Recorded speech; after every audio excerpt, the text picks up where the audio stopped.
ചൊവ്വയിലെ ഗാലി crater എന്ന സ്ഥലത്ത് curiosity rover എന്ന പേടകം ലാൻഡ് ചെയ്തിട്ട് 12 വർഷങ്ങളായി. 2012 ഓഗസ്റ്റ് 5-നായിരുന്നു റോവർ ലാൻഡ് ചെയ്തത്. സൂക്ഷ്മജീവാണുക്കൾ ചൊവ്വയിലുണ്ടായിരുന്നോ എന്നുള്ളതായിരുന്നു റോവർ പ്രധാനമായും തിരഞ്ഞത്. ചൊവ്വയിലെ പ്രശസ്ത ദൗത്യമായ ക്യൂരിയോസിറ്റി സംബന്ധിച്ച് ഇപ്പോൾ പുതിയൊരു വെളിപ്പെടുത്തൽ വന്നിരിക്കുകയാണ്.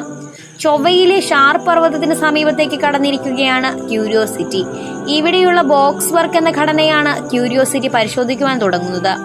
വലിയ ചിലന്തി വലകളെ അനുസ്മരിപ്പിക്കുന്നതാണ് ബോക്സ് വർക്ക്. ചൊവ്വയുടെ ഉപരിതലത്തിലുള്ള വെള്ളം വറ്റിയതിനെ തുടർന്നാണ് ഇവ ഉടലെടുത്തതെന്ന് കരുതപ്പെടുന്നു.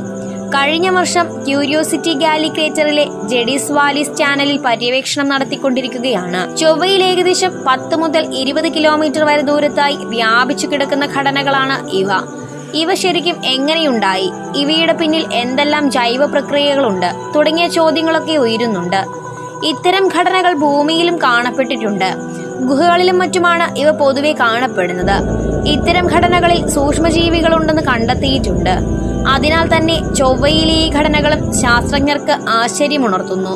ഒരു പ്രാചീന കാലത്ത് ഇവിടെ ജീവനുണ്ടായിരുന്നിരിക്കാമെന്നാണ് ശാസ്ത്രജ്ഞർ കണക്കാക്കുന്നത്.